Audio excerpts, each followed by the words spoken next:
29 août 1997 marque l'apparition de la plateforme américaine la plus connue, Netflix.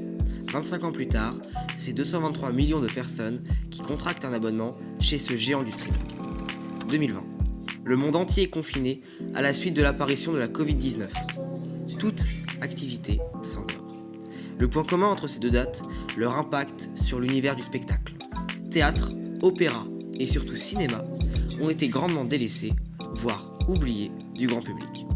Le Monde nous apprend que la fréquentation des salles de spectacle en 2022 montre une baisse d'environ 25% par rapport à la même période avant le Covid-19. Pourtant, aujourd'hui, les dynamiques de ces colosses semblent être au cœur d'une restructuration. Vichy, petite ville de 20 000 âmes située dans l'Allier, a toujours porté dans son histoire l'univers du spectacle et du cinéma. Dans les années 1970, c'est plus d'une dizaine de cinémas qui s'offrent à la ville thermale. Pourtant, en 2023, ces pléthores de salles semblent avoir disparu pour laisser place à l'unique cinéma de la ville, l'Étoile Palace.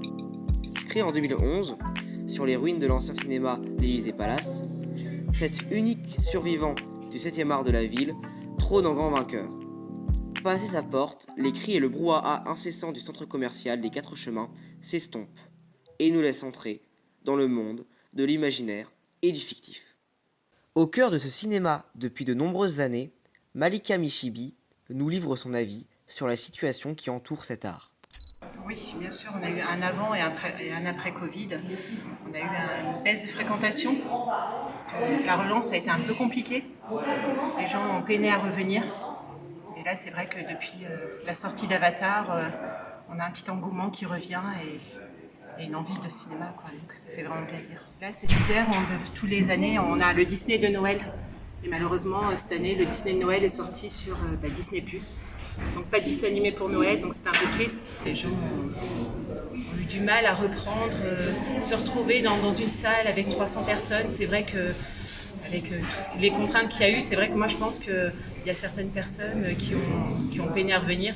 Nous, on a des clients qui sont revenus la semaine dernière, qui nous ont dit que depuis ils n'étaient pas revenus au cinéma. Donc c'est vrai que pour certaines personnes, il y a un petit temps d'adaptation. Quand on voit les chiffres nationaux, le cinéma a réussi à rebondir. Le Covid et le streaming n'ont pas empêché 6,68 millions de spectateurs de se presser dans les salles sombres pour assister à la suite du tant attendu Top Gun. Ce film n'est pas une exception. Au cinéma depuis mi-décembre, James Cameron et sa suite d'Avatar ont régné en despote sur le divertissement. En 3 semaines d'exploitation seulement, ce sont 10 millions de spectateurs français qui ont assisté au spectacle. On va dire qu'Avatar était un film test. Donc, il a très bien marché. Donc forcément, les distributeurs derrière vont sortir leur film en sortie normale. Si Avatar n'avait pas fonctionné, je pense que malheureusement, certains distributeurs auraient décalé leur date de sortie. En ce moment, on est sur des films qui restent très peu de temps. Donc s'ils ne marchent pas tout de suite, malheureusement, on est obligé de s'en séparer. Parce qu'il y a une trentaine de films qui sortent toutes les semaines. Vu qu'il y a eu le problème du Covid, forcément, ça a retardé les sorties pour certains films. Ça fait qu'on se retrouve avec beaucoup de films et forcément on a un set salle, donc on peut pas avoir tous les films. En comédie française, en 2022, c'est Maison de retraite qui a marché avec Kev Adams. On a créé un événement aussi, on a fait venir à Kev Adams qui est venu à l'avant-première. Donc voilà, forcément ça a attiré du monde et c'était très bien. Et voilà, c'est ce genre d'événement qu'on essaye aussi de développer. On essaye de proposer des films pour tout le monde, des films d'action, des dessins animés. On a le Club Cinéma aussi qui fait de l'art essai. Propose des films en version originale, parce qu'à Vichy, il y a une réelle demande par rapport à ça. Et après, on fait des soirées à thème, des marathons. On essaye de relancer un petit peu le public pour qu'ils reviennent au cinéma. Au sein des spectateurs, les avis et les habitudes divergent. Je vais moins au cinéma, effectivement, mais à part ça, non. Non, mon habitude, Non, pas du tout. Bah un peu au début, si un peu au début. Oui, bah Mais oui, après vite fait. non. Quand ça a commencé à se tasser, ouais, changement. Et pourquoi justement? Parce que voilà, pour pas avoir trop de promiscuité avec les gens, l'hygiène. J'ai une peur, mais juste une non-envie. Parce qu'on ne pouvait pas vraiment faire grand chose pendant la crise et que après on a pris les mauvaises habitudes de rester à la maison tranquille. Voilà. On se fait notre popcorn, on peut mettre pause quand on veut, donc c'est beaucoup plus simple. On garde les mêmes. Les habitudes. Ça nous fait sortir de chez nous. Il y a ça, puis aussi une question de consommation, de prendre le temps de choisir son film tranquillement et pas avoir juste une seule offre au cinéma. Je rêvais ça, c'est depuis la crise sanitaire, vous aviez ressenti le besoin de souscrire un abonnement de plateforme en ligne ou à vous divertir autrement que par le cinéma justement. Ah oui, on a pris aussi Netflix, Disney+, on a pris beaucoup plus de choses. Oui, ok, ouais, ça marche. Ok. Est-ce que ça vous apporte la même chose que ce que peut vous apporter le cinéma? Pas vraiment, non. Oui. Pas vraiment. L'ambiance du cinéma, ça reste quand même à part. Non, pas de besoin. J'ai eu d'autres occupations. Voilà, oui, par exemple, voilà. Beaucoup plus de nature, beaucoup plus de balades, Oui, beaucoup plus d'extérieur, etc. Après ces intempéries présageant un avenir incertain pour le milieu du cinéma, le ciel semble se découvrir, annonçant le retour des beaux jours. Les productions américaines, anticyclones de ce paysage embrumé, ouvrent la voie à la relance de la production française. Cela semble déjà bien parti, comme en témoigne la prochaine sortie du film Astérix et Obélix, l'Empire du Milieu, attendu au tournant par les spectateurs. D'autres productions sont aussi mises à l'honneur, comme les 48 heures du reportage, permettant à des jeunes et des moins jeunes de s'exprimer. Donc, nous pouvons le dire, vive les 48 heures du reportage!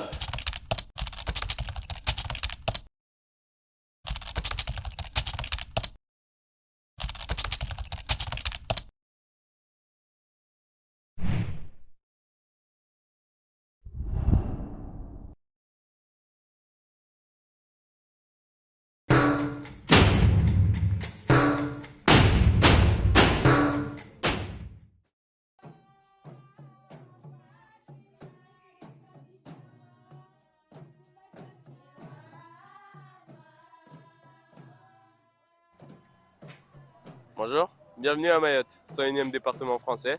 Aujourd'hui, on va s'intéresser à la culture, et notamment à travers les danses traditionnelles. Nous sommes partis voir plusieurs collectifs qui nous ont parlé de tout ça.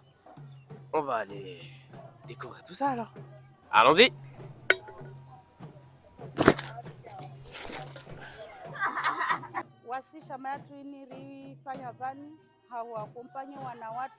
Notre chama a été créé dans le but d'accompagner les jeunes afin d'éviter la délinquance, pour qu'elles aient connaissance de leur culture et qu'elles la transmettent à leurs enfants et aux générations futures. Ce collectif nous permet de nous rassembler, créer des liens, discuter et apprendre tout en s'amusant. Nous nous sommes donc ensuite rendus au collège de Pamanzi qui nous a présenté l'origine du chama et des danses culturelles.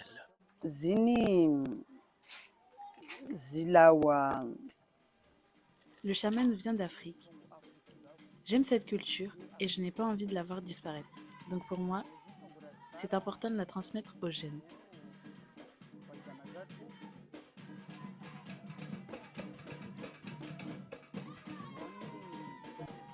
Les jeunes doivent apprendre et se souvenir de leurs racines. Si on laisse cet art disparaître, notre culture disparaîtra avec elle.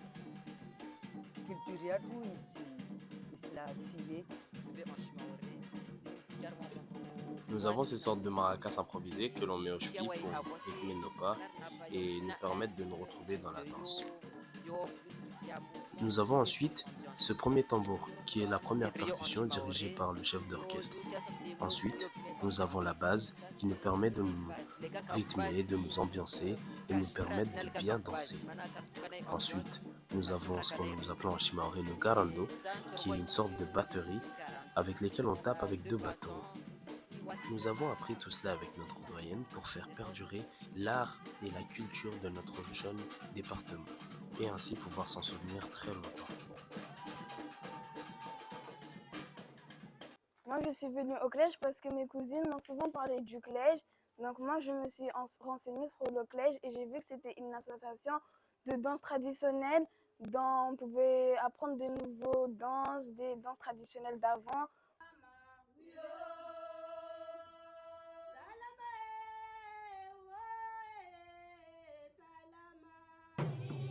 Les chamas sont des associations culturelles qui prennent en charge les jeunes et leur apprennent les us et coutumes de leurs ancêtres. Ce zoom sur le chant et la danse culturelle mahoraise nous a permis d'en apprendre plus sur la culture locale. Cette dernière nous permet de maintenir les liens culturels qui existent depuis des années et nous permettent ensuite de les partager aux générations futures. Vive les 48 heures du reportage sur smartphone.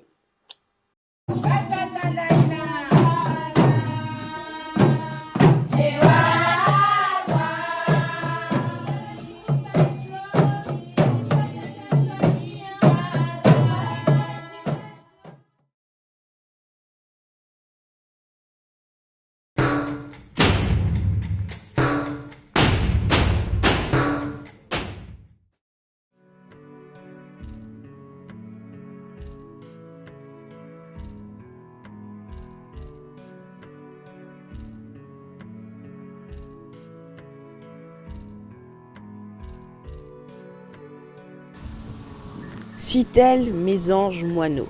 Différentes espèces d'oiseaux observables dans les jardins. Mais comment les populations évoluent-elles? C'est la question que se pose la Ligue de protection des oiseaux. Et pour y répondre, elle organise des comptages participatifs. Rien de plus simple. Dans votre jardin, installez une mangeoire, déposez des graines, éloignez-vous ou cachez-vous et observez. Réjouissez-vous de ce formidable spectacle.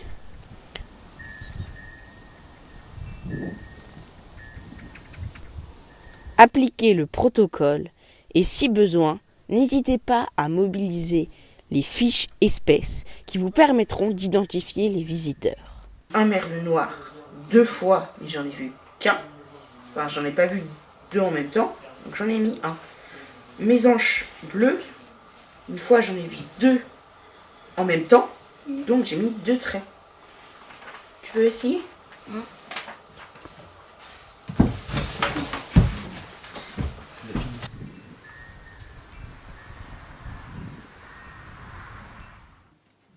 Un travail à la portée de tous. Pour faire des sciences participatives, on n'est pas obligé d'être spécialiste. Ce qui est accepté dans les sciences participatives, c'est que tout le monde puisse accéder à faire ce genre de comptage-là avec un minimum de protocole, un comptage qui dure 1 heure et sur lequel on va marquer les espèces d'oiseaux qui ont été déterminées par l'observateur. Donc ici, c'est à la portée de tout le monde. Le comptage national des oiseaux des jardins est organisé 2 fois par an, lors des week-ends de janvier et de mai, afin de disposer d'éléments de comparaison à des périodes aux particularités très différentes en termes d'effectifs et de comportement, l'hivernage et la reproduction. Les spécialistes s'emparent de ce dispositif pour accompagner les curieux.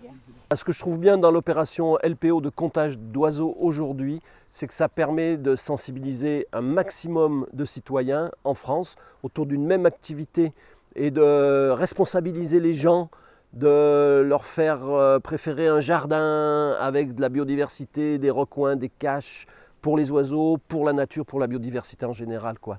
Donc c'est une opération nationale qui est encourageante et qui est même réjouissante. Tout le monde y prend goût, et certains plus encore. La rencontre a priori banale avec un chardonneret élégant peut bouleverser bien des trajectoires. Alors oui, tous les ans, je participe, avec mes collègues aussi, on participe tous à ce niveau-là. Et puis depuis tout petit, en fait, je suis intéressé aux oiseaux. Et depuis l'âge de 8 ans, pour être précis, où j'ai découvert pour la première fois un chardonneret qui a été l'élément déclencheur de cette passion pour les oiseaux au point d'en faire un métier par la suite. C'était chez mes parents et c'était les couleurs de ces oiseaux qui étaient absolument incroyables, ce rouge, ce noir, ce blanc. Et ça a piqué ma curiosité et puis j'ai filé dans la bibliothèque des parents, j'ai réussi à trouver un bouquin sur les animaux, à tomber sur le chardonneret. Et puis j'ai flashé et de là de fil en aiguille, j'ai voulu en savoir plus. Au point ensuite de carrément s'intéresser aux oiseaux de manière générale, installer une mangeoire pendant l'hiver, faire des observations, tenir des carnets d'observation pour pouvoir faire un suivi au jour le jour des oiseaux qui étaient présents. Et donc au quotidien, mon métier, c'est d'être technicien environnement dans une association qui s'appelle le Cap Tronchet, qui est une structure d'éducation à l'environnement au cœur de la forêt de Tronchet. Sensibiliser, attiser la curiosité des jeunes et des moins jeunes, telle est la mission de Daniel Auclair, documentariste animalier qui aime faire découvrir les petits secrets des espèces les plus communes. Une passion pour l'ornithologie héritée de ses parents qu'il veille à transmettre à son tour à travers ses films. C'est donc naturellement qu'il accompagne aujourd'hui des collégiens et des écoliers dans cette vaste opération de découverte des oiseaux des jardins. Alors, la chance que j'ai eue, moi tout gosse, c'est d'avoir donc des parents naturalistes qui m'ont appris la nature et qui étaient entourés d'un cercle d'amis, de passionnés, pas seulement d'ornithologie, mais de botanique, d'herpétologie, les serpents, qui étudiaient les insectes, qui étudiaient toute la nature. Et rapidement, c'était il y a longtemps, on m'a inculqué la nécessité de protection de cette nature, puisque les périls qui pointaient leur nez à cette époque sont effectifs aujourd'hui. Donc j'ai reçu très tôt cette nécessité d'éduquer les gens, de faire aimer la nature pour la protéger. Donc ça s'est traduit d'abord par du dessin, je faisais quelques bandes dessinées, des photos, j'ai fait quelques montages, et puis à l'avènement de la caméra et de l'ordinateur, j'ai fait des premiers montages et maintenant j'ai la chance de faire du documentaire animalier pour une revue qui s'appelle La Salamandre, entre autres, et diverses productions françaises ou étrangères. Un rêve de gosse.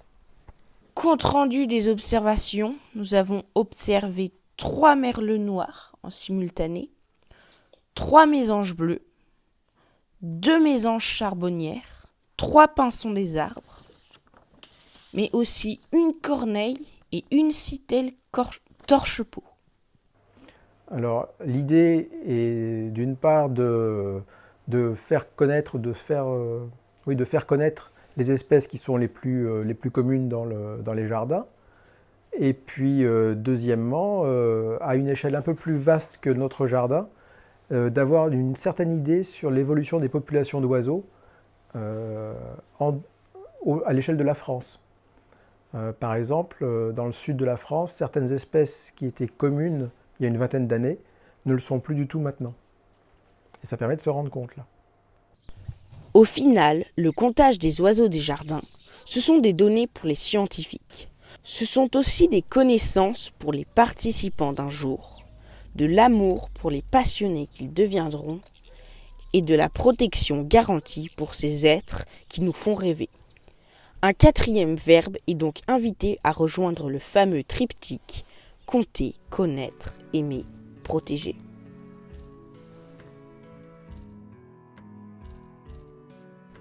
Vive les 48 heures du reportage sur smartphone.